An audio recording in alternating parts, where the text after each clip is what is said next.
Mali sirantolantana cɛmanu minnu sima tɛmɛ san 23 kan olu degeli karamɔgɔ Aluba Dara Diallo ye mɔgɔ 22 sugandi minnu bɛna u ni yɔrɔ ta Jeux Olympiques Paris 2024 kɛnɛ kan a mɔgɔ 22 la 18 de ye cɛbɔ fɔlɔw ye degeli karamɔgɔ bɛ hakilina dɔ de nɔfɛ Kadiatu Bagayogo ka fɔ la farikolo ɲɛnajɛ kunnafonidila don 18 mun yɛrɛ kan ka taa n jɔyɔrɔ fa 10 olu de tun bɛ kan na Marocain fɛ an y'an janjo kɛ ɲɔgɔn fɛ Ala barika la maintenant fila olu ye réservistes la donc n'a fɔra ko compétition ka k'a ɲɛma 18 min bɛna taa Mali jɔyɔrɔ fa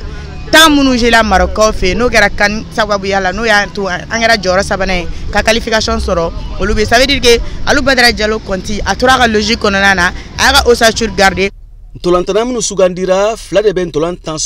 sodenw Kadiatu Bagayogo bɛ hakilina fɔ o ko la farikolo ɲɛnajɛ kunnafonidila don Bamako. An bɛ se k'a fɔ ko fila ka dɔgɔ n'i ye jateminɛ kɛ mais n'i ye saison ta k'a lajɛ fɛnɛ an ka championnat an bɛ se k'a fɔ a jɔra a mɛnna Coupe du Mali ale de tanna laban in na et puis mɔgɔ min fɛnɛ a ko k'ale b'i concentrer ka ossature kɛ ni dun y'o ossature ta k'a la i b'a ye soden 3 ou bien 4 ni n ka jatew ka ɲi olu de tun bɛ kan na o sedon na cɛlikɔlɔsibaga kelen tun b'a la Ali Kalifa Kulibali donc o de remplacé la ni Umaru ye parce que Umaru ye éliminatoire kɛ Sénégal match n'aw hakili b'a la Rwanda match Umaru Kulibali ale de tun bɛ jɛkulu la ale mun nana bɔ a la ka remplacer ni Ali Kalifa ye maintenant phase finale na a nana Ali Kalifa fana bɔ a la ka taga ni Umaru.